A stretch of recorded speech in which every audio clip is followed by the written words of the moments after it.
नमस्कार बच्चों, मैं अमित कुमार आपका अपने पसंदीदा यूट्यूब चैनल A3 एकेडमी पर स्वागत करता हूं। सॉरी बच्चों, शाम वाली क्लास नहीं हो पाई अकाउंट की। एक्चुअली क्या था कि जैसे आप सबको पता है कि आज महाशिवरात्रि है। हाँ, सबसे पहले आप सभी को हैप्पी महाशिवरात्रि। महाशिवरात्रि के इस पावन पर्व की बहुत बहुत शुभकामनाएं हों और भगवान शिव की कृपा हम सब पर हमेशा सदा बनी रहे और सद्बुद्धि भगवान दे ताकि हम लोग अच्छे मार्ग पर चलें और ऊंचाइयों पर चलें। ठीक है बच्चा, चलो फिलहाल आज हम लोग बात करेंगे इकोनॉमिक्स में। और इकोनॉमिक्स में जैसे कि मैंने आपको बताया था कि बाजार वाले चैप्टर का आज ये लास्ट वीडियो है, मतलब इस क्लास को आज हम लोग खत्म कर देंगे। बाजार वाले चैप्टर से कल अपन नए चैप्टर की ओर शुरुआत करेंगे। देखिए, अब तक हम लोगों ने बाजार चैप्टर से क्या क्या पढ़ लिया। देखिए, आपको पहले मैंने बताया बाजार से आप क्या समझते हैं, बाजार की विशेषताओं को समझाइए। बाजार के प्रारूपों के बारे में भी हम लोग चर्चा कर चुके हैं। जैसे कि मैंने आपको बताया था कि बाजार को क्षेत्र के आधार पर, समय के आधार पर, और अगर बात की जाए तो क्षेत्र के आधार पर, समय के आधार पर और प्रतियोगिता के आधार पर बाजारों का वर्गीकरण हम लोगों ने पढ़ लिखा था। आज हम लोगों को एक इंपॉर्टेंट क्वेश्चन पढ़ना था, बाजार को प्रभावित करने वाले तत्वों को समझाइए। बाजार के विस्तार को या बाजार के प्रभावित करने वाले तत्वों को समझाइए। बाजार के विस्तार को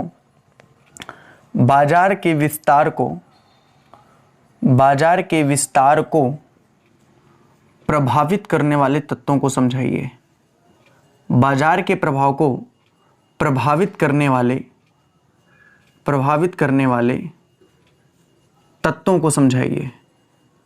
तत्वों को समझाइए।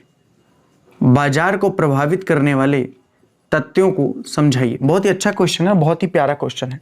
बाजार को प्रभावित करने वाले तत्वों को समझाइए। बाजार के विस्तार को प्रभावित करने वाले तत्वों को समझाइए। देखिए, जब भी बात कभी प्रभावित करने वाले तत्वों की आती है तो एक शब्द यहां से पकड़ना है। शब्द ये पकड़ना है कि अगर ऐसा हुआ तो बाजार का विस्तार होगा या नहीं होगा, और ऐसा नहीं हुआ तो बाजार का विस्तार होगा कि नहीं होगा। जैसे कि आप सबने देखिए, सबसे पहले हमें क्वेश्चन का आंसर पढ़ने से पहले क्वेश्चन को समझना पड़ेगा। देखिए, अगर आपने क्वेश्चन ही नहीं समझा, क्वेश्चन आ गया बाजार के विस्तार को प्रभावित करने वाले तत्वों को समझाइए, और आप सोचे कि बाजार की विशेषताएं पूछ रहा है और आप विशेषताएं याद करके गए थे, उसी को आपने लिखाया। क्वेश्चन को समझना है। क्वेश्चन को समझने का तात्पर्य यह है, प्रभावित करने वाले तत्व का मतलब होता है कि जैसे कि मान लो मैं कोई एग्जांपल लेता हूं, मांग। तो मांग कैसे बाजार के विस्तार को प्रभावित करेगी, तो आप ऐसे समझिए भाई, जिन वस्तुओं की मांग जितनी ज्यादा होगी उस बाजार का फैलाव या विस्तार उतना ही ज्यादा होगा। जिन वस्तुओं की मांग जितनी कम होगी उसका विस्तार उतना ही कम होगा। तो ये प्रभावित किया कि नहीं किया? बोले बिल्कुल प्रभावित किया। कर मांग प्रभावित कर रही है, अगर ज्यादा है तो विस्तार है, कम है तो संकीर्ण है। तो कहीं ना कहीं ये जो तत्व होते हैं वो क्या करते हैं, बाजार को, विस्तार को प्रभावित करते हैं। तो इसी आंसर में हम लोग आंसर की बात करेंगे। क्वेश्चन आप समझ चुके हो, तो पहले हम लोग बात करेंगे मांग की। पहले हम लोग किसकी बात करते हैं, मांग की। अब देखिए, किसी भी बाजार के विस्तार के लिए आप सब लोग विस्तार शब्द से परिचित है बेटा। विस्तार का मतलब होता है बाजार के फैलाव से। विस्तार का मतलब होता है बाजार के संपूर्ण फैलाव से। तो कहने का मतलब यह है कि एक वस्तु की मांग भी बाजार के विस्तार को प्रभावित करती है। आप मेरे से पूछ सकते हैं सर कैसे प्रभावित कर सकती है, तो बेटा याद रखो, जिस वस्तु की मांग जितनी ज्यादा होती है उस वस्तु का बाजार उतना ही व्यापक होता है, और जिस वस्तु की मांग जितनी कम होती है उसका व्यापार उतना ही संकीर्ण होता है। भाई सिंपल सी बात है, जैसे कि कपड़ों की, तो देखो कपड़ों का व्यापार विस्तार है क्योंकि कपड़ों की मांग बहुत ज्यादा है। जैसे मोबाइल की, तो मोबाइल की मांग बहुत ज्यादा है, इसलिए इस ऐसे बाजारों का विस्तार पाया जाता है। लेकिन अगर मैं आपसे बोलूं कि बहुत महंगी टीवी जो LCD आती हैं उनका क्या बाजार का विस्तार है, तो थोड़ा सा कम है। क्यों कम है? क्योंकि इनकी मांग होती है लेकिन उतनी नहीं होती। भाई अगर किसी ने एक बार टीवी ले ली तो निश्चित रूप से 4-6 साल तो नहीं खरीदेगा। तो इनका क्या होता है, व्यापार संकीर्ण होता है। तो कहने का मतलब यह है कि अर्थव्यवस्था में जिन वस्तुओं की मांग बहुत ज्यादा व्यापक होती है, जिन वस्तुओं की मांग अधिक होगी उनका बाजार भी क्या होगा, अधिक होगा, या उनका बाजार भी क्या होगा, अधिक विस्तारित होगा। और जिन वस्तुओं की मांग कम होगी उन वस्तुओं का बाजार भी क्या होगा, सीमित होगा। क्या होगा बेटा, सीमित होगा। तो कहने का मतलब यह है कि कहीं ना कहीं वस्तु की जो मांग है वो बाजार के विस्तार को बेटा क्या कर रही है, प्रभावित कर रही है। वो बाजार के विस्तार को क्या कर रही है बेटा, प्रभावित कर रही है। बाजार के विस्तार को क्या कर रही है, प्रभावित कर रही है। दूसरा टॉपिक क्या है, वाहनीयता। अब ये वाहनीयता क्या होता है समझना। अगर कोई बेटा एक ऐसी वस्तु है जो हल्की है, भले उसका मूल्य क्या है, अधिक है, भले उसका मूल्य क्या है, अधिक है, तो ऐसी वस्तु का बाजार क्या होगा, विस्तृत होगा। ऐसी वस्तु का बाजार क्या होगा, विस्तारित होगा। लेकिन अगर मैं आपसे कहता हूं कि एक ऐसी वस्तु जो बहुत भारी है, एक ऐसी वस्तु जो बहुत भारी है, भले वो मूल्य में क्या है, कम है, भले वो मूल्य में क्या है, कम है, लेकिन फिर भी ऐसी वस्तु का बाजार क्या होगा, विस्तारित नहीं होगा, क्या होगा, सीमित होगा। क्या होगा, सीमित होगा। आपको मैं एक एग्जांपल के थ्रू बता देता हूं, वाहनीयता का मतलब यही होता है। आपको मैं एक एग्जांपल के थ्रू बता रहा हूं, आप इस बात को समझिएगा। बेटा वाहनीयता का मतलब होता है किस वस्तु को आसानी से लाया ले जाया जा सकता है। जैसे कि आप सबके घर में कैसी टीवी होगी, तो मैं गारंटी के साथ कहता हूं कि आप सबके घर में एलईडी टीवी होगी या एलसीडी टीवी होगी। क्या आपके घर में बहुत कम घर ऐसे होंगे जहां पे वो हुक्का वाली टीवी हो। हुक्का वाला समझते हो कि इतना छोटा शीशा और पीछे इतना बड़ा बैकग्राउंड में सारी चीज, एंटीना वगैरह या ट्रांसफार्मर वगैरह बड़े बड़े लगे रहते थे। लेकिन अब तो सबके घर में एलईडी टीवी है, इतनी पतली सी है, और आपको देखने में भी आप समझ चुके होगी कैसे एलईडी टीवी आपके यहाँ होगी। तो पीछे इतना बड़ा हुक्का नहीं रहता है, पीछे इतना बड़ा हुक्का नहीं रहता है आपके टीवी में। तो आप ये बताइए कि जो पहले टीवी आती थी जिनके हुक्के बहुत बड़े बड़े हुआ करते थे पीछे वाले, वो क्या होती थी, टीवी बहुत भारी हुआ करती थी। होती थी कि नहीं होती थी? बोलिए सर बिल्कुल बहुत भारी हुआ करती थी। लेकिन अब जो टीवी आती है कितनी हल्की होती है। आपको पता है एक आदमी एक हाथ में ऐसे टंगा करके टीवी ले जा सकता है, वो हल्की। हालांकि क्या मूल्य में वो कम है? नहीं, वो मूल्य में उनसे अधिक होती हैं। लेकिन वो क्या, वहनीयता उनकी आसान होती है, उनको आसानी से शहर से गांव ले जाया जा सकता है, आसानी से एक जगह से दूसरी जगह ले जाके रखा जा सकता है। तो भले वो मूल्य में अधिक है, लेकिन वस्तु हल्की है, इसलिए उनका बाजार क्या विस्तार है। आज आप अगर मार्केट में जाओगे और बोलोगे भैया हमको सस्ती वाली टीवी देना, वो हुक्का वाली, वो बोलेगा भैया हुक्का मतलब समझ रहे हो कि नहीं समझ रहे हो? आप समझ रहे हो, पीछे जो बहुत बड़ा बैकग्राउंड हुआ करता था, एलईडी में तो बहुत चपटा हो गया, आप सबको पता है। तो वो बोलेगा भैया वो हमारे यहाँ नहीं मिल पाएगी, वो फला एक दुकान है वहीं पे आपको मिलेगी, भैया आपको एलईडी लेना हो तो आप हमसे बात कर सकते हैं। तो आप समझ रहे हो, इनकी वस्तु का मूल्य भले महंगा है लेकिन हल्की है, इस कारण से इनका बाजार क्या है, विस्तारित है। और इनका बाजार क्या है, भारी होने के कारण मूल्य कम भी है, फिर भी ये क्या है, सीमित है। तो कहीं ना कहीं वाहनीयता यानी वस्तु को एक स्थान से ले जाने की उनकी प्रवृत्ति भी कहीं ना कहीं प्रभावित करती है बाजार के विस्तार को। तो आप समझ गए, मतलब कहने के क्या है कि जो वस्तुएं हल्की होंगी, मूल्य में भले अधिक हैं, उनका बाजार का विस्तार ज्यादा होगा, क्योंकि एक जगह से दूसरी जगह उनको बहुत आसानी पूर्वक से ले जाया जा सकता है, बहुत आसानी पूर्वक से ले जाया जा सकता है। इसके ठीक विपरीत जो वस्तु भारी है, भले वो मूल्य में कम है लेकिन वो भारी है, जिसके कारण से उनको एक जगह से दूसरी जगह ले जाने में समस्याएं खड़ी होती हैं। दैट्स वाइज क्या होता है बेटा, उनका बाजार सीमित होता है। दैट्स वाइज क्या होता है बेटा, उनका बाजार सीमित होता है। तीसरा आता है टिकाऊपन। तो सिंपल सी बात है, ये तो अब आप समझ गए होंगे, क्योंकि आपने क्वेश्चन समझ लिया ना, तो सारे टॉपिक आपको ऑलरेडी समझ में आ गए होंगे। बेटा टिकाऊपन का मतलब होता है कि जो वस्तु टिकाऊ होती है, यानी कि लंबे समय तक चलती है, खराब नहीं होती है, उनके बाजार का क्या होगा बेटा, विस्तारित होगा। ऐसे बाजारों का क्या होगा बेटा, विस्तारित होगा। क्यों बेटा विस्तारित होगा? क्योंकि सिंपल सी बात है, वो वस्तु टिकाऊ है। जो वस्तु शीघ्र नष्ट होने वाली है, उनका बाजार क्या होगा बेटा, सीमित होगा। जैसे कि आप सबको पता है शीघ्र नष्ट होने वाली वस्तु के अंतर्गत क्या आ जाता है भाई, शीघ्र नष्ट होने वाली वस्तु के अंतर्गत जैसे कि आपको सबको पता है कि दूध आ गया, जैसे कि क्या आ गया भाई, मांस आ गया, जैसे कि आपको क्या आ गया बेटा, पनीर आ गया, जैसे कि क्या आ गया, टमाटर आ गया। तो शीघ्र नष्ट होने वाली जो वस्तुएं होती हैं, इनका बाजार सीमित होता है। अब आप जाओगे अगर कोई एक मार्केट में कि भैया हमको दूध लेने जाना है, तो आपको मैं बता दूं कि उस मार्केट में एक आध दुकान ऐसी होगी जहां पे दूध मिलता होगा। लेकिन आप वहां पे जाओगे, शक्कर लेना है, गुड़ लेना है, चीनी तो वही है, आपको कपड़े लेना है, तो उनका बाजार बहुत विस्तार होगा, क्योंकि वो वस्तु कैसी है, टिकाऊ है। टिकाऊ का मतलब अगर जल्दी नहीं बिकी तो खराब होने वाली नहीं है, वो वस्तु टिकाऊ है। तो ऐसी वस्तुओं का बाजार भी बेटा क्या होता है, विस्तृत होता है। लेकिन आप देखते होगे मार्केट में, देखो ये चीज आप रियलाइज करिए, क्योंकि आप व्यावसायिक अर्थशास्त्र पढ़ रहे हैं, आपको एज्यूम करना पड़ेगा कि ये चीजें कैसे हो रही हैं। भाई सही बात है, अमित सर बोल रहे हैं कि शीघ्र जो नष्ट होने वाली वस्तुएं होती हैं, उनका बाजार सीमित होता है, क्योंकि इतना बड़ा रिस्क कौन पाल सकता है। अब सपोज दैट मैं अगर दूध की दुकान खोलूं, सपोज दैट, ठीक है ना, कहीं पे मार्केट में, अब मैंने 50 लीटर दूध रखा हुआ है, कहां पे, दुकान पे। अब मान लो वो नहीं बिका किसी दिन, 1 लीटर भी अगर नहीं बिका सपोज दैट, तो 50 लीटर दूध का मैं क्या करूंगा? क्या मैं उसका उपयोग दूसरे दिन कर सकता हूं? चलो मान लो सपोज दैट किसी तरीके से ठंडी के समय में मैंने दूसरे दिन कर लिया, लेकिन अगर गर्मी है तब तो मुझे रात में ही या तो मैं उसको फेंक दूंगा, या तो मेरे घर में इतने सदस्य हो कि 50 लीटर दूध खुद पी जाए, बाकी उसका यूज तो नहीं कर सकता हूं, क्योंकि वो वस्तु क्या बेटा, टिकाऊ नहीं है। तो इसलिए ऐसी चीजें मैं क्यों खोलना चाहूंगा? मैं सोचूंगा भाई मैं कपड़े का व्यापार कर रहा हूं, अगर साल 2 साल 3 साल भी नहीं बिकेगा तब भी वो चीज खराब होने वाली नहीं है, सिंपल सी बात है। है। तो कहने का केवल इतना मतलब है कि बेटा जो वस्तुएं टिकाऊ होती हैं, सिंपल सी बात है, उनका बाजार भी बेटा क्या होता है, ज्यादा होता है। और जो वस्तुएं क्या होती हैं बेटा, कम होता ही है, यानी कि शीघ्र नष्ट होने वाली होती हैं, उनका बाजार भी बेटा क्या होता है, उनका बाजार भी बेटा क्या होता है, सीमित होता है। सिंपल सी बात है, आप चीजों को समझ चुके हो, ठीक है। अब क्या आता है, पूर्ति की मात्रा। क्या आता है बेटा, पूर्ति की मात्रा। क्या आता है, पूर्ति की मात्रा। अब देखो, पूर्ति की मात्रा भी बाजार को प्रभावित करती है। पूर्ति की मात्रा भी बाजार को प्रभावित करती है। जिन वस्तुओं की पूर्ति अधिक मात्रा में संभव होती है, उनका बाजार भी क्या होता है, विस्तृत होता है। अब मान लो कि कोई वस्तु की मांग है, अब उस मांग को अगर मैं पूरा कर पा रहा हूं, अगर उस मांग को मैं पूरा कर पा रहा हूं, उसकी पूर्ति बहुत ज्यादा है, तो सिंपल सी बात है, उस बाजार का विस्तार भी बहुत ज्यादा होगा। लेकिन अगर कोई ऐसी मांग है जिनकी पूर्ति मैं नहीं कर पा रहा हूं, तो सिंपल सी बात है, ऐसे बाजारों का विस्तार क्या होगा, सीमित होगा। सर जैसे कि अगर मैं आपसे कह दूं पेट्रोल, अब देखो पेट्रोल की पूर्ति थोड़ा सा इस समय घटती जा रही है, इसलिए क्या होता जा रहा है, इसका बाजार धीरे धीरे सीमित हो जाएगा। क्यों सीमित हो जाएगा, क्योंकि इसकी पूर्ति घटती जा रही है, लोग कम रखेंगे। आप देखते हो कि जैसे सपोज कुछ वस्तुएं से चुकंदर या बहुत सारी ऐसी वस्तुएं, सब्जियां भी, बहुत सारी ऐसी भी वस्तु होती हैं जो हर दुकान पे नहीं मिल पाती हैं। क्यों, क्योंकि उनकी पूर्ति क्या होती है, कम होती है, हर दुकान पे नहीं मिलता। जैसे कि किराने में भी आप बहुत सारी ऐसी चीजें लेने जाते हो जो आपको वो उस दुकान में कम मिल पाती है। क्यों, क्योंकि वो बोलेगा भैया वो बड़े वाले शहर की वही दुकान है जहां पे वो सब चीज आपको मिलेगी, वरना यहाँ नहीं मिलेगी। क्योंकि उनकी पूर्ति क्या होती जाती है, कम होती जाती है, कम होती जाती है, कम होती जाती है। इसलिए बेटा उसकी मांग भी कम जाएगी और उसका बाजार भी क्या हो जाएगा, सीमित हो जाएगा। तो कहने का मतलब यह है कि जिन वस्तुओं की मांग भी अधिक होगी और अगर उसकी पूर्ति भी अधिक है, तो सिंपल सी बात है, उसका बाजार क्या होगा बेटा, विस्तृत होगा।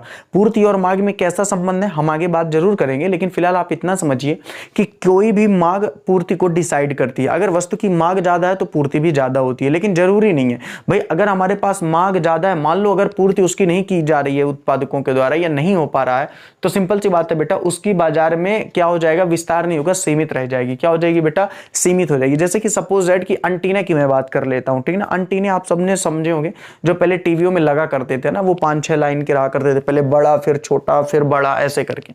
उन एंटीनों की पूर्ति क्या है, वर्तमान में कम है। क्यों कम है, कोई लगावाता नहीं है, तो उसका बाजार क्या है बेटा, सीमित है। आप अगर जाके बोलोगे भैया हमको एंटीना दे दो, बोलेगा नहीं मिल पाएगा। डीटीएच और डिक्स मिल के चक्कर में वो एंटीना कौन खरीद के रखता है, नहीं मिल पाएगा। क्यों, क्योंकि उनकी पूर्ति घटती जा रही है, तो इसलिए उनका बाजार कैसा हो चुका है, सीमित हो चुका है। लेकिन आप डिश टीवी मांगोगे, डिक्स एंटीना मांगोगे, वो आपको तुरंत दे देगा। क्यों, क्योंकि उसकी पूर्ति बढ़ रही है, क्योंकि हर उत्पादकता वही उत्पादन कर रहा है जो डिक्स से बिलोंग करता है। जैसे कि आप अगर जाओगे, बोलेगा भैया हमको नोकिया 1108 का मोबाइल दे दो, वो कीपैड वाला, वो बोलेगा भैया नहीं मिलेगा हमारी दुकान में, दूसरी दुकान में आप जाओ। आप जाओगे तीसरी दुकान में, बोलेगा यहाँ पे भी नहीं मिलेगा, भैया आज एंड्रॉइड का फोन है, रियलमी का लेना हो लो, ओप्पो का लो, वीवो का लो, सैमसंग का लो, इसका लो। वो छोटे मोटे मोबाइल नहीं मिल पाएंगे। क्यों नहीं मिल पाएंगे, क्योंकि उनका पूर्ति घटती जा रही है। कंपनियां वो ऐसे मोबाइलों का निर्माण नहीं कर रही हैं, तो पूर्ति घट रही है, इसलिए वो बाजार क्या हो रहा है, सीमित हो रहा। लेकिन अगर आप रियलमी लेने जाओगे, ओप्पो लेने जाओगे, वीवो लेने जाओगे, उनकी पूर्ति बहुत है, इसलिए उनकी विस्तार भी क्या है, बृहत है। उनका विस्तार भी क्या है बेटा, बृहत है। समझ पा रहे हो इस बात को, बिल्कुल आप समझ पा रहे हो। जैसे कि एक मैं बात बताऊं, मुझे याद आ गया एक अच्छा सा एग्जांपल। एक्चुअली मेरे गुरुजी हैं, वो गुरुजी एक्चुअली चुरहाटा के हैं। जो बच्चे रीवा के हैं उनको पता होगा चुरहाटा वहीं पे है, ठीक है। हालांकि प्रॉपर वो रीवा में ही रहते हैं। मेरे मतलब कैसे गुरुजी हैं, मेरे आध्यात्मिक गुरुजी नहीं, मेरे धार्मिक गुरुजी है। मतलब कहने का मतलब है कि हम लोगों ने उनसे गुरु मंत्र लिया हुआ है, ठीक है ना, मैं मेरी वाइफ ने। तो क्योंकि ऐसा माना जाता है हम लोगों के समाज में कि अगर आप एक शादीशुदा है और अगर आपने गुरु मंत्र नहीं लिया हुआ है, तो आपके द्वारा जो भी आगे काम किए जाएंगे उसका पुण्य हम लोगों को नहीं मिलता है, या जो भी है, खैर उससे मतलब नहीं है। लेकिन जीवन में एक गुरु का होना बहुत जरूरी है ना। आध्यात्मिक भी होना जरूरी है। आध्यात्मिक तो गुरु जी मेरे एक मुस्लिम है, असलम सर करके हैं, वो यही नजीराबाद के हैं, ठीक है। और भी सर है, लेकिन फिलहाल वो मेरे वन ऑफ फेवरेट रहे अपने टाइम में। और अगर बात की जाए तो धार्मिक गुरु, तो हुआ क्या, मैं बात ये बता रहा था, इसमें मैं था। तो बात ये थी कि उन्होंने मेरे से बोला कि एक मोबाइल हमको खरीदना है। मैं दुकान में गया, मैंने उनको मोबाइल खरीदवाया। अब मोबाइल जब उन्होंने खरीदा तो एक्चुअल में हुआ क्या कि वो थोड़ा सा टीचर आदमी है और पुराने जमाने के हैं।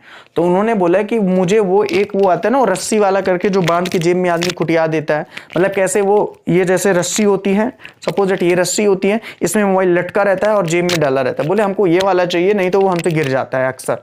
तो अब हम लोग वो ढूंढना चालू कर दिए, रस्सी वाला जो लगा रहता था ना। अब वो हमको 10 दुकानों में नहीं मिला। क्यों नहीं मिला, क्योंकि मार्केट उसका पूर्ति हो नहीं रही थी, क्योंकि वो बिक नहीं रहा था, इसलिए उसका बाजार सीमित हो चुका था। फिर जाके कहीं बस स्टैंड में एक दुकान थी जहां पे वो धागा मिला। तो अब आप समझ गए होंगे क्यों, क्योंकि उसकी पूर्ति कम थी, दैट्स वाई उसका बाजार क्या था, सीमित था। अब आप समझ जाओ इस बात को, ठीक है, कोई दिक्कत नहीं है। अब आप जाओगे 3G मोबाइल लेने, आपको कहीं नहीं मिलेगा क्योंकि पूर्ति कम है, इसलिए बाजार उसका क्या बेटा, सीमित है। उसके बाद बेटा क्या होता है, सरकारी नीतियां। लास्ट क्या है बेटा, सरकारी नीतियां। आपको ऐसे ही याद करना है, कोई अलग से पॉइंट नहीं याद करना है। जैसे उसमें पॉइंट लिखा होगा देश के आंतरिक संबंधों में, देश के आंतरिक दशाओं से संबंधित, तो नहीं, आपको केवल ये 5 टॉपिक याद रखना है। सरकारी नीतियां, क्वेश्चन वही आएगा, उस क्वेश्चन का आंसर यही होगा। अब देखो देश की सरकारी नीतियां कैसे प्रभावित करती हैं किसी भी बाजार के विस्तार को। अब मान लो अगर कोई एक ऐसी सरकार है जो विनियोगकर्ताओं को प्रोत्साहन कम दे रही है, विनियोगकर्ता का मतलब क्या होता है, जो पैसा लगाना चाहते हैं व्यापार पे, उनको प्रोत्साहन कम मिल रहा है। सरकार टैक्स बहुत लगा रही है, सरकार क्या लगा रही है, टैक्स बहुत लगा रही है। सरकार क्या कर रही है, उनको शोषण कर रही है, शोषण कर रही है, ठीक है, उनको ऋण की उपलब्धता नहीं करवा पा रही है। तो अगर सरकार की ऐसी नीतियां हैं, सरकार की ऐसी नीतियां, टैक्स बहुत लगा रही है, वस्तु के उत्पादन में टैक्स बहुत लग रहा है, तो सिंपल सी बात है, उन वस्तुओं का बाजार क्या होगा, सीमित होगा। उन वस्तुओं का बाजार क्या होगा, सीमित होगा। तो यही मैं कह रहा हूं कि सरकार की नीतियां भी बाजार के विस्तार को प्रभावित करती है। अब मान लो कोई एक ऐसी सरकार आके बैठ गई है जो विनियोगकर्ताओं को ज्यादा प्रोत्साहन नहीं दे रही है, उन पर जबरदस्त तरीके का टैक्स लगा के रखी है, तो सिंपल सी बात है, कोई भी विनियोगकर्ता काहे को उत्पादन करना चाहेगा, बोलेगा जितना उत्पादन करे उतना तो टैक्स देना पड़ेगा। तो सरकार की नीतियों के तहत टैक्स बढ़ा दिया गया, इसलिए वस्तुओं उन उत्पादकताओं ने, उन विनियोगकर्ताओं ने बेटा क्या कर दिया, नई वस्तु का उत्पादन करना बंद कर दिया और उनकी पूर्ति, उनका व्यापार क्या हो गया, सीमित हो गया। बेटा विनियोगकर्ता वो होते हैं जो पैसा लगाते हैं और व्यापार को चलवाते हैं, वो विनियोगकर्ता लगाते हैं। जैसे मुझे व्यापार खोलना है तो बहुत सारे इन्वेस्टर, जैसे एमपी में उद्योग कम होते जा रहे हैं तो इन्वेस्टरों को बुलाया जाता है ताकि वो यहाँ उद्योग में पैसा लगाएं और फिर उससे लोगों को रोजगार मिले, ठीक है। तो ये सरकारी नीतियां भी होती हैं जो कहीं ना कहीं से बाजार के विस्तार को प्रभावित करती हैं। अगर एक ऐसी सरकार है जिसकी नीतियां बहुत अच्छी हैं तो वहां पे उद्योगों का फलना बहुत ज्यादा मात्रा में होगा और उसका बाजार का क्या होगा बेटा, विस्तार होगा। और बाजार का क्या होगा बेटा, विस्तार होगा। मैं आशा करता हूं कि यहां तक का टॉपिक आपको पूरा समझ में आ गया होगा। बेटा ईमानदारी से बताना, यहां तक का टॉपिक ईमानदारी से आपको समझ में आ चुका होगा। चलो ठीक है, देखो आप लोग बिल्कुल टेंशन मत लो, आप लोगों का जितना मेहनत किया जाना चाहिए उतनी बेटा मेहनत की जा रही है। यकीनन आप समझ लीजिए कि 8 से 10 दिन के अंदर आपका जो इकोनॉमिक्स का भूत है ना बेटा, वो सारा भूत आपका उतर जाएगा, सारा टोटली। और अकाउंट में तब तक हम लोग पूरा रिवीजन खत्म कर देंगे और केवल हमको 3 चैप्टर पढ़ाना है, केवल 3 चैप्टर। आपको मैं बता दूं कि अभी आपको अकाउंट जो नहीं पढ़ाई गई है वो केवल 25 नंबर की नहीं पढ़ाई गई है। केवल कितने नंबर की नहीं पढ़ाई गई है, 25 नंबर की। जिस 25 नंबर में 5 नंबर का मैं पढ़ा चुका हूं, यानी 20 नंबर की अकाउंट आपको पढ़ाना बाकी है, 20 नंबर की, ठीक है। अब इस 20 नंबर की अकाउंट में क्या क्या बचा हुआ है, बोले सर ये बचा हुआ है वित्तीय विवरणों का विश्लेषण, वित्तीय विवरणों का विश्लेषण, वित्तीय विवरणों का विश्लेषण, वित्तीय विवरणों का विश्लेषण। और क्या बेटा बचा हुआ, लेखांकन अनुपात। और क्या बचा हुआ बेटा, लेखांकन अनुपात, लेखांकन अनुपात। और क्या बचा हुआ बेटा, रोकड़ प्रवाह। क्या बचा हुआ बेटा, रोकड़ प्रवाह। क्या बचा हुआ बेटा, रोकड़ प्रवाह। ये 3 चैप्टर बचे हुए हैं और यकीनन मानिए 2 नंबर के जो क्वेश्चन आएंगे वो इन्हीं 2 चैप्टर से आएंगे, सबसे ज्यादा 2 नंबर वाले क्वेश्चन जो बहुत इंपॉर्टेंट है।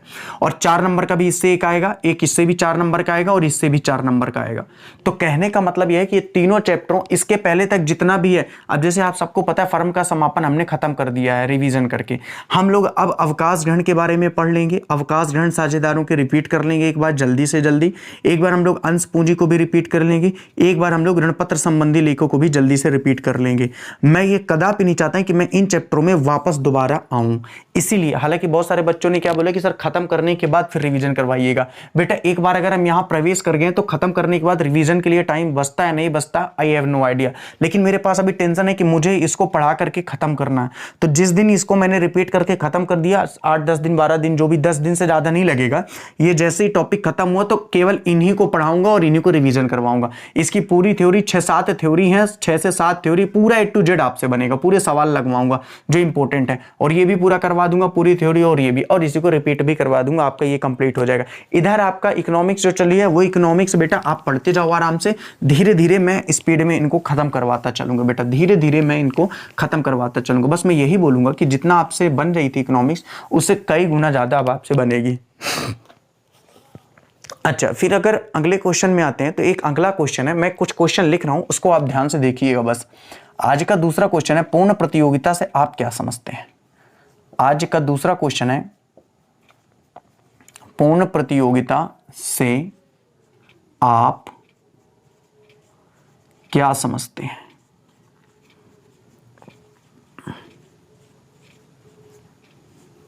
विशेषताएं बताइए, विशेषताएं बताइए। अब कोई बेवकूफ बच्चा ही होगा जो मेरे से ये क्वेश्चन का आंसर समझेगा, क्योंकि मैंने पहले ही बता दिया कि पूर्ण प्रतियोगिता क्या होती है। बेटा ये पूर्ण प्रतियोगिता ही पूर्ण बाजार होता है, और हम लोगों ने पहले ही बात कर रखी है प्रतियोगिता के आधार पर बाजारों का वर्गीकरण, जहां पे हम लोगों ने पढ़ा था पूर्ण बाजार। और इस पूर्ण प्रतियोगिता की जो विशेषताएं आपके क्वेश्चन पे लिखी हुई हैं, मैं इनको लिख के बता दे रहा हूं विशेषताओं में क्या विशेषता लिखी हुई है। ये सारी विशेषता मैं पहले ही पढ़ा चुका हूं, ये सारी विशेषता मैं पहले ही पढ़ा चुका हूं, फिर भी एक बार देख लो। पहला है, अब पूर्ण अगर प्रतियोगिता है तो सिंपल से जाता है क्रेताओं और विक्रेताओं की अधिक संख्या होगी, क्रेता एवं विक्रेता की अधिक संख्या। अब इसको डिटेल करना पड़ेगा बस, क्रेता और विक्रेता की अधिक संख्या, अधिक संख्या।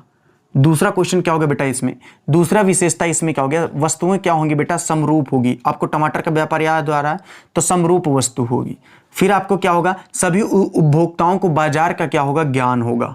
सभी उपभोक्ताओं को बाजार का क्या होगा बेटा, ज्ञान होगा।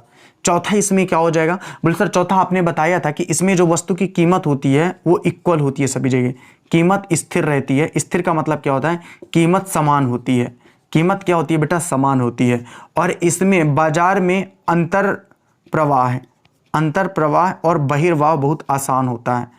अंतर प्रवाह या बहिर्वाह, इनके जगह अन्य शब्द भी इस्तेमाल किए जा सकते हैं। इनकी जगह आपको ये भी मिल सकता है कि फर्मों का स्वतंत्र प्रवेश या बहिर्गमन। अंतर प्रवाह का मतलब होता है प्रवेश और बहिर्गमन, प्रवेश एवं बहिर्गमन। अब बताओ भला ये इसमें किसको टॉपिक नहीं समझ में आ रहा, प्रवेश का और बहिर्गमन। अब इसका मतलब क्या है इसको मैं समझा दे रहा हूं। ये सारी चीजें आपको बनाई हुई हैं। अब देखो, अगर कोई बच्चा ऐसा है जिसने पुरानी क्लास को नहीं दिख रहा है, वो चिल्ला चिल्ला के आके अगर मुझे कहता है कि सर मुझे ये सब फिर से समझाइए, तो ये तो उस बच्चे की बहुत बड़ी बेवकूफ़ी है, क्योंकि ये सब पहले ही बता चुका हूँ कि पूर्ण प्रतियोगिता का मतलब होता है एक ऐसा बाजार जहाँ पे वस्तुएं समरूप होती हैं, क्रेताओं और विक्रेताओं की बहुत अधिक संख्या होती है और उन सभी में निकट का संपर्क होता है। और वस्तुएं क्या होती हैं, वस्तुएं बाजार में लाई जाती हैं, सभी उपभोक्ताओं को वस्तुओं का ज्ञान होता है और उनमें प्रवेश और बहिर्गमन बहुत आसानी से होता है। मतलब इस प्रकार के फर्मों का स्वतंत्र प्रवेश या बहिर्गमन होता है। अब स्वतंत्र प्रवेश या बहिर्गमन कैसे होता है इस बात को भी समझ लीजिए। मान लीजिए मंडी है, टमाटर का मैं व्यापारी हूं, तो मैं मन पड़ेगा तो जाकर के टमाटर बेच आऊंगा और वहां से निकल लूंगा टमाटर बेचने के बाद। ये तो पूर्ण प्रतियोगिता बाजार है बेटा। मान लो मेरे पास कोई सब्जी का उत्पादन करता है तो मैं भी जाकर के सब्जी मंडी में सब्जी बेच सकता हूं, वहां कोई बाउंडेशन नहीं होगा कि आप कैसे बेच सकते हो हमारे बाजार में आकर के। तो इसलिए कहा गया है कि यहां पे फर्मों का स्वतंत्र प्रवेश होता है और बहिर्गमन भी होता है। अपनी मर्जी के अनुसार बेटा वो क्या कर सकते हैं, बेटा अपनी मर्जी के अनुसार वो क्या कर सकते हैं, व्यापार को छोड़ करके जा सकते हैं, व्यापार को छोड़ करके जा सकते हैं। जैसे उनका मटेरियल बिका तो वो चले गए, नहीं भी बिका तब भी वो जा सकते हैं। तो मैं कह सकता हूं कि यहाँ पे फर्मों का जो प्रवेश होता है, जो फर्मों का प्रवेश होता है और बहिर्गमन वो क्या होता है बेटा, स्वतंत्र होता है और बाउंडेशन बेटा नहीं होती है। अब इनके बारे में बताओ मुझे क्या डिटेल करने की आवश्यकता है, एक बार कॉपी किताब में पढ़ लोगे तो क्लियर हो जाएगा आपकी नोट्स में। बेटा टॉपिक को तो समझना, ये सारा टॉपिक मैं पढ़ा चुका हूं कि पूर्ण प्रतियोगिता क्या है, इसकी विशेषताएं क्या हैं। तो यहां पे आपने क्यों लिखा सर, अब देखो यहां पे एक टॉपिक और लिखा हुआ है आपकी उसमें, यातायात का न लगना। अब देखो यातायात का न लगना का क्या टॉपिक है भाई, आपको जब मैं पहले ही बता चुका हूं कि यहां पे सभी क्रेता और विक्रेता को निकट संपर्क होता है। अब निकट संपर्क का मतलब क्या है बेटा, बोले सर निकट संपर्क का मतलब होता है कि वो बहुत पास पास होते हैं, वो बहुत पास पास होते हैं। मैंने आपको एग्जाम्पल भी इतना बेस्ट दिया था कि अब सतना का टमाटर का व्यापारी कटनी या छत्तीसगढ़ जाकर के व्यापार नहीं करेगा अपना, क्योंकि उनमें निकट का संपर्क होता है। अब जब निकट का संपर्क होगा तो यातायात सिंपल सी बात है कम लगेगा, क्योंकि वो आपस में बहुत करीब करीब होते हैं। लेकिन वहीं अगर बात करेंगे अपूर्ण प्रतियोगिता की, तो वहां पे जस्ट इसका उल्टा हो जाएगा विशेषता उसकी, क्योंकि वो एक अलग टॉपिक है। ठीक है बेटा, समझ में आ रहा। वहां पे अब एक क्वेश्चन जैसे इसके बाद मिल जाएगा, अपूर्ण प्रतियोगिता से आप क्या समझते हो, अपूर्ण प्रतियोगिता से आप क्या समझते हो और अपूर्ण प्रतियोगिता के कारणों या विशेषताओं को समझाइए। एक ही बात है बेटा, अपूर्ण इसके जैसे विशेषता की जगह कारण भी आ सकता है तो कारण भी यही लिखोगे, लिख लो, नोट कर लो। विशेषता की जगह कारण भी आएगा तो भी यही लिखोगे, विशेषता की जगह कारण भी आएगा बेटा तो भी यही लिखोगे। ठीक है, विशेषता की जगह कारण। अब अगर मान लो मैंने क्वेश्चन को चेंज कर दिया और पूर्ण प्रतियोगिता की जगह अगर मैंने अपूर्ण प्रतियोगिता लिख दी, आप क्या समझते हैं, विशेषताएं या कारण लिखिए, तो जस्ट बेटा इसका उल्टा हो जाएगा। क्रेताओं और विक्रेताओं की कम संख्या का होना, क्या होना बेटा, कम संख्या का होना। नेक्स्ट क्या हो जाएगा उसकी विशेषता, समरूप वस्तु नहीं विषम वस्तु होना। विषम रूप का मतलब क्या होता है, अलग अलग पृथक वस्तु होना। कैसी वस्तु होना बेटा, पृथक वस्तु का मतलब समझते हो, अलग अलग वस्तु होना। तीसरा बाजार का ज्ञान नहीं होना, उपभोक्ताओं को बाजार का ज्ञान नहीं होना। फिर क्या हो जाएगा इसकी विशेषता बेटा, कीमत में समानता न होना, कीमत में असमानता होना, असमानता होना। साबुन का आपको याद है कि एक ही साबुन की कीमत अलग अलग हो सकती है, तो कीमतों में असमानता होना। फर्मों में प्रवेश और बहिर्गमन कठिन, फर्मों में प्रवेश और बहिर्गमन क्या होता है, कठिन होता है। फर्मों में प्रवेश और बहिर्गमन क्या होता है, कठिन होता है। यातायात का ज्यादा लगना, यातायात का क्या लगना बेटा, यातायात का ज्यादा लगना बेटा, यातायात का क्या लगना, ज्यादा लगना बेटा, यातायात का क्या लगना, ज्यादा लगना। तो सिंपल सी बात है, ये हो जाएगी अपूर्ण प्रतियोगिता की विशेषता और ये हो जाएगी पूर्ण प्रतियोगिता की विशेषता। अब बताओ मेरे को क्या इसमें मुझे समझाना है, सारा कुछ तो आपको पहले ही बता चुका हूं। हाँ, यहाँ पे प्रवेश और बहिर्गमन क्यों कठिन होगा, क्योंकि देखो ये अंतरराष्ट्रीय स्तर पर है। अब ऐसा नहीं है कि मैं चाहूं तो मैं अपूर्ण प्रतियोगिता बाजार में प्रवेश कर सकता हूं, क्योंकि उसके लिए मुझे सरकार से लाइसेंस लेना पड़ेगा। भाई कौन सी साबुन मुझे इस्तेमाल करवाना है, साबुन में मैं क्या क्या इस्तेमाल करूंगा, थोड़ा सा वहां पे जाके प्रवेश करना कठिन है बशर्ते कि पूर्ण प्रतियोगिता के, इसलिए वहां पे फर्मों में प्रवेश और बहिर्गमन थोड़ा कठिन होता है। और चूंकि वो यातायात का ज्यादा, भाई अब मेरी दिल्ली में कोई कंपनी, अब मुझे मध्य प्रदेश में सामान बेचना है तो यातायात वहां पे क्या होगा, ज्यादा लगेगा।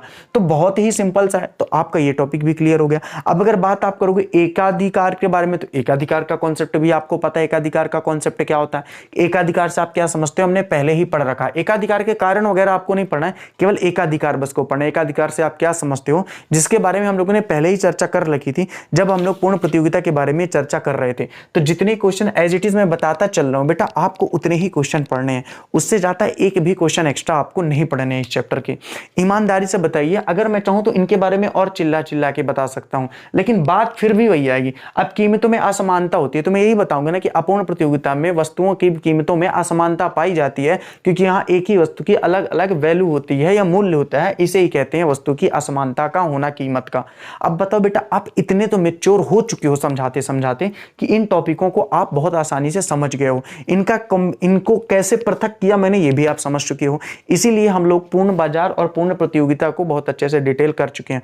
एक नालायक पूछा कि सर अपूर्ण बाजार और अपूर्ण प्रतियोगिता में क्या अंतर है। अबे वही अंतर है जो तुम्हारे और तुम्हारे भाई में है, कुछ अंतर नहीं है नालायक। नहीं तो अपूर्ण बाजार का मतलब ही अपूर्ण प्रतियोगिता होती है, और पूर्ण बाजार का मतलब ही बेटा पूर्ण प्रतियोगिता होती है, पूर्ण प्रतियोगिता होती है। ठीक है बेटा, चलो कोई दिक्कत नहीं है। अब एक अंतर इसका बहुत इंपॉर्टेंट है, हालांकि इस चैप्टर में अंतर तो 3-4 है, पर एक अंतर बहुत इंपॉर्टेंट है। जो अंतर है पूर्ण प्रतियोगिता एवं अपूर्ण प्रतियोगिता में अंतर। अच्छा, एक समस्या उसमें यह है कि अंतर का आधार नहीं लिखा हुआ है, तो उसका अंतर का आधार मैं लिखे दे रहा हूं, और आप लोग अपनी किताब में ही उस अंतर के आधार को लिख लीजिएगा। इसका आपका 2 अंतर अच्छे से पढ़ना है। एक अंतर मैं बहुत अच्छे से आपको समझा दे रहा हूं जो वेरी इंपॉर्टेंट है। आज का ये चौथा क्वेश्चन है, पूर्ण प्रतियोगिता और अपूर्ण प्रतियोगिता में अंतर। बहुत सिंपल सा, मतलब आपको याद भी नहीं करना पड़ेगा। पूर्ण प्रतियोगिता एवं अपूर्ण प्रतियोगिता में अंतर, पूर्ण प्रतियोगिता एवं अपूर्ण प्रतियोगिता में अंतर, अपूर्ण प्रतियोगिता में अंतर, पूर्ण प्रतियोगिता एवं अपूर्ण प्रतियोगिता में अंतर लिखिए। बहुत अच्छा क्वेश्चन है, बहुत ही अच्छा क्वेश्चन है।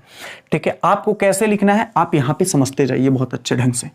आपको कैसे लिखना है आप यहां पे बहुत अच्छे ढंग से समझते जाइए, आप यहां पे बहुत अच्छे ढंग से समझते जाइए। पूर्ण प्रतियोगिता, अंतर का आधार लिखना है। एक बच्चा बोल रहा है कि सर अंतर का आधार नहीं लिखा हुआ। बेटा नहीं लिखा हुआ इसीलिए तो लिखवा रहा हूं ना। अंतर का आधार आपको लिखना है, जरूर लिखना है, आपको तभी पूरे नंबर मिलेंगे।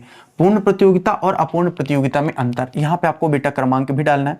यहां पे बेटा आपको अंतर का आधार भी लिखना है, अंतर का आधार, अंतर का आधार। बेटा यहां पे आपको पूर्ण प्रतियोगिता भी लिखना है, पूर्ण प्रतियोगिता भी लिखना है, पूर्ण प्रतियोगिता भी। और बेटा यहां पे आपको अपूर्ण प्रतियोगिता भी लिखना है। पूर्ण प्रतियोगिता के बाद बेटा यहाँ पे आपको अपूर्ण प्रतियोगिता भी लिखना है, अपूर्ण प्रतियोगिता भी लिखना है। तो पूर्ण प्रतियोगिता भी लिखना है और अपूर्ण प्रतियोगिता भी लिखना है और अंतर का आधार भी लिखना है। अब देखिए पहला क्रमांक क्या आ गया, पहला क्रमांक हम लोगों ने डाल दीजिए संख्या, क्रेताओं और विक्रेताओं की संख्या, संख्या क्या हमने डाल दिया, क्रेताओं और विक्रेताओं की संख्या। यहाँ पे मैं लिख सकता हूँ क्रेता एवं विक्रेता की संख्या, क्रेता एवं विक्रेता की संख्या। आप सबको बहुत अच्छे से पता है कि पूर्ण प्रतियोगिता में क्रेताओं और विक्रेताओं की बड़ी संख्या होती है, जबकि अगर बात की जाए अपूर्ण प्रतियोगिताओं में क्रेताओं और विक्रेताओं की कम संख्या होती है। आप समझ चुके होंगे टॉपिक को। अब मैं क्या पूरा लिखूं क्या कि क्रेताओं और विक्रेताओं की संख्या पूर्ण प्रतियोगिता में ज्यादा होती है, अपूर्ण प्रतियोगिता में क्रेताओं और विक्रेताओं की संख्या कम होती है। ये तो आपको लिखना है, मैं तो मेन अंतर लिख रहा हूं ना, समझो इस बात को। ठीक है, दूसरा अंतर समरूपता, समरूपता या समरूप। तो आप लिखोगे कि पूर्ण प्रतियोगिता बाजार में वस्तुएं कैसी होती हैं बेटा, समरूप होती हैं। अपूर्ण प्रतियोगिता बाजार में वस्तुएं समरूप नहीं होती हैं, वस्तुएं समरूप नहीं होती हैं। अपूर्ण प्रतियोगिता बाजार में वस्तुएं समरूप नहीं होती हैं। बेटा बात समझ में आ रही है कि नहीं समझ में आ रही है? यार बिल्कुल समझ में आ रही होगी। अगर निहायत ही गधे बच्चे होगे ना तो ही आपको ये नहीं समझ में आ रहा होगा। आगे की बात करते हैं। फिर क्या होता है? प्रवेश एवं बहिर्गमन। प्रवेश एवं बहिर्गमन। फिर क्या बेटा? प्रवेश एवं बहिर्गमन। सोचिए एक ही कॉन्सेप्ट से कितने सारी चीजें दिया हुआ है। आप लिख दोगे कि यहां पे स्वतंत्र प्रवेश होता है और स्वतंत्र क्या होता है बेटा? बहिर्गमन होता है। लेकिन यहां पे जस्ट इसके अपोजिट लिख दोगे कि स्वतंत्र प्रवेश नहीं होता और ना ही स्वतंत्र बहिर्गमन होता है। नई फर्मों में उद्योग हुआ प्रवेश स्वतंत्र होता है और बल्कि क्या होता है यहाँ पे? कठिन भी होता है। और जबकि यहाँ प्रवेश और बहिर्गमन क्या होता है बेटा? आसान होता है। क्या होता है बेटा? आसान होता है। और यहाँ प्रवेश एवं बहिर्गमन क्या होता है बेटा? कठिन होता है। प्रवेश और बहिर्गमन क्या होता है बेटा? कठिन होता है। चौथा अगर बात की जाए बेटा कीमत।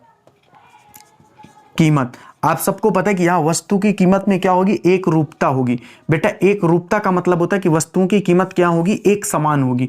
वस्तु की कीमत क्या होगी बेटा? एक समान होगी। यहां वस्तुओं की कीमत में क्या पाया जाएगा बेटा? विभेद पाया जाएगा। यहां वस्तु की कीमत में क्या पाया जाएगा बेटा? विभेद। बेटा विभेद का मतलब होता है अलग अलग होगी। बेटा विभेद का मतलब होगा यहां वस्तुओं की कीमत क्या होगी बेटा? अलग अलग होगी, अलग अलग होगी, अलग अलग होगी। और पांचवा है संपूर्ण ज्ञान। और बेटा पांचवा है संपूर्ण ज्ञान। आप सबको पता है कि पूर्ण प्रतियोगिता में बाजार का क्या होगा? सभी उपभोक्ताओं को संपूर्ण ज्ञान होगा। किनको? उपभोक्ताओं को। उपभोक्ताओं को। एक बच्चा बोल रहा है सर उत्पादकों को तो नहीं है। अबे नालायक, नहीं तो उत्पादकों को ज्ञान होने ना होने से क्या मतलब है? अगर वो उत्पादक है तो उसको तो पूरा वैसे भी ज्ञान है ना, लेकिन अगर हमें ज्ञान होगा तब ना हम उस वस्तु को समझ पाएंगे। स्टूपिड नहीं तो उपभोक्ताओं को क्या होगा? बाजार का संपूर्ण ज्ञान होगा। और यहाँ पे उपभोक्ताओं को बाजार का संपूर्ण ज्ञान नहीं होता। यहाँ उपभोक्ताओं को बाजार का संपूर्ण ज्ञान नहीं होता। अब एक नालायक बच्चा ये भी पूछ रहा है कि सर उत्पादक और उपभोक्ता में क्या अंतर होता है? यार धिक्कार है मेरी जिंदगी में और धिक्कार है तेरी जिंदगी में। अबे उत्पादक का मतलब वह व्यक्ति होता है जो वस्तु का उत्पादन करता है, और उपभोक्ता का मतलब वो व्यक्ति होता है जो उस वस्तु को उपभोग करके खुद खाता है। वो क्या कहलाता है बेटा? वो उपभोक्ता कहलाता है। समझ में आ रहा है कि नहीं? फॉर एग्जाम्पल आप किसी दुकान से वस्तु लेने जा रहे हो और अगर उस व्यक्ति ने ही वस्तु को उत्पादन किया वो उसको उत्पादक होगा। आप सामान ला जा रहे हो तो आप उपभोक्ता नहीं होगे। जिस मम्मी को दिया मम्मी ने खाया तो मम्मी उसकी उपभोक्ता होंगी। तो सिंपल सी बात है, ये टॉपिक आपको समझ में आ गया। आप बोलोगे सर हमने इमेजिन भी नहीं किया हुआ था कि ये चैप्टर इतना आसानी से आप हमें खत्म कर देंगे और हमें समझ में भी आ जाएगा। देखो बेटा ये बात तो क्लियर है कि जिन बच्चों ने इकोनॉमिक्स, अब देखो कोई नया बच्चा अगर इकोनॉमिक्स लेता भी है और शुरू से क्लास को नहीं देखा होगा, उसको ये कुछ भी पल्ले नहीं पड़ने वाला है। ये बात कंफर्म है, उसको ये कुछ भी पल्ले नहीं पड़ने वाला है। लेकिन जो बच्चा रेगुलर क्लास को देख रहा होगा, रेगुलर मतलब हर क्लास को इकोनॉमिक्स की उसने देखा होगा, मुझे नहीं लगता कि किसी को कोई प्रॉब्लम जाने वाली है। एक बात फिर से बता दूं, आपको कोई भी पीडीएफ नहीं मिलेगी इसकी। क्यों नहीं मिलेगी? कोई जरूरत नहीं है, क्योंकि आप जिससे याद किए हो उससे याद करो। नहीं याद करना तो आप किताब से याद करिए। ये बात विशेष ध्यान दिए। मैं पूरा इकोनॉमिक्स समझा दूंगा और जो बच्चा अगर नहीं भी याद करना चाहता, रट्टा मत मारे, मैं गारंटी से बोल रहा हूं, वो मेरा वीडियो भर दिन में अगर 2 बार देख लेगा या कोई भी वीडियो को 2 बार केवल देख लेगा रिपीट करके, बेटा उसको पूरा कंठस्थ याद हो जाएगा। कंठस्थ याद हो जाएगा। यहां से जितने भी ऑब्जेक्टिव बेटा पूछे जाते हैं वो सारे के सारे ऑब्जेक्टिव भी आपके क्लियर हो जाएंगे। एक तो इसका अंतर ये इंपॉर्टेंट है। दूसरा इसका अंतर इंपॉर्टेंट है, दूसरा इंपॉर्टेंट है पूर्ण प्रतियोगिता एवं एकाधिकार में अंतर। पूर्ण प्रतियोगिता एवं एकाधिकार में अंतर, इसका भी आप पढ़ लेना, आपसे बन जाएगा। पूर्ण प्रतियोगिता एवं एकाधिकार में अंतर, इसका भी आप पढ़ लेना, आपसे बन जाएगा। ठीक है, कोई दिक्कत नहीं है बेटा। पूर्ण प्रतियोगिता और एकाधिकार में अंतर बहुत सरल है, बहुत, क्योंकि मैंने इसका अर्थ समझा दिया तो इसलिए कोई दिक्कत वाली बात यहां पे आपको नहीं जाएगी। अब आप एक काम करना, आप इसके जो अब ऑब्जेक्टिव दिए हुए हैं, अब जो ऑब्जेक्टिव दिए हुए हैं, अब आप उन ऑब्जेक्टिवों को लगाने का प्रयास करना। मैं गारंटी से बोल रहा हूं कि आपसे लगभग 95% ऑब्जेक्टिव बनेंगे। 5% थोड़ा सा समस्या आ सकती है, लेकिन वो भी आप अगर देख लोगे तो समझ जाओगे कि हाँ सर ने तो समझाया था, मैं लैंग्वेज को नहीं समझ पाया।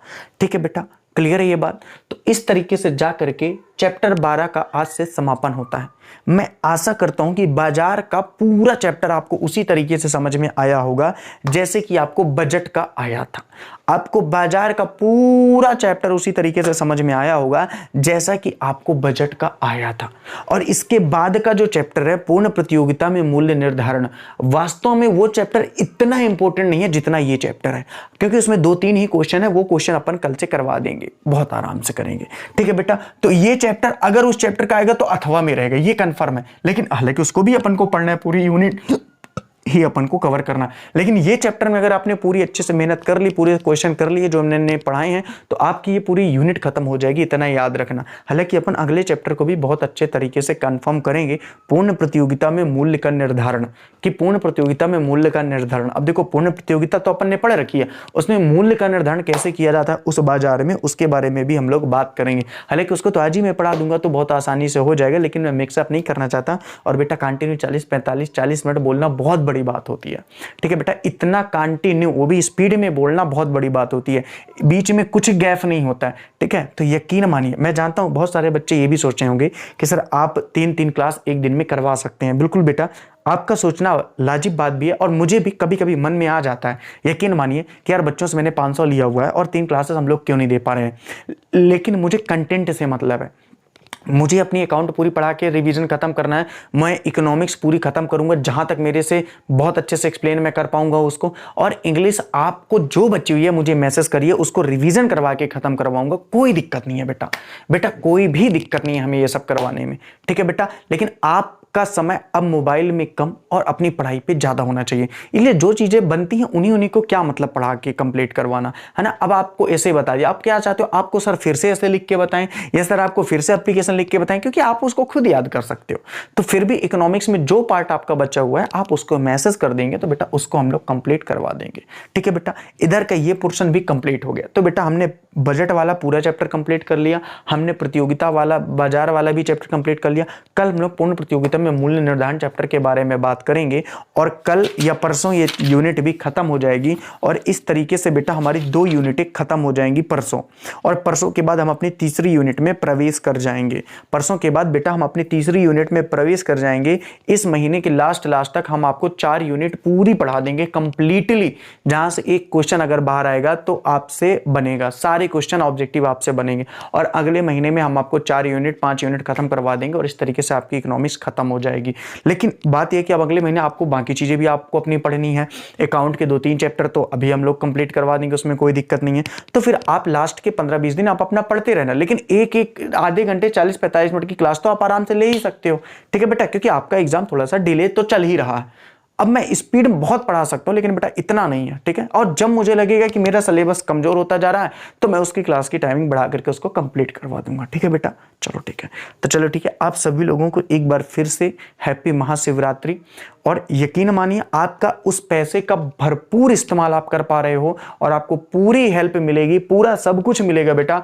मैं कंटेंट में कोई कमी नहीं होने दूंगा, जितना भी मेरे से आता है मैं आपको बहुत अच्छे तरीके से समझाऊंगा, पूरा कंप्लीट करवाऊंगा। एक नालायक बच्चे ने कमेंट किया सर अकाउंट अब 3 चैप्टर जो बचा है पूरा करवाएंगे कि नहीं करवाएंगे। यार 2 बातें हैं, एक तो या तो तू मुझे फ्रॉड मान के रखा है, या तो तू खुद फ्रॉड होगा, तो तेरी सोच ऐसी होगी। आपने सोच भी कैसे लिया, आपने सोच भी कैसे लिया कि मैं आपको 3 चैप्टर अकाउंट के नहीं पढ़ाने वाला हूं।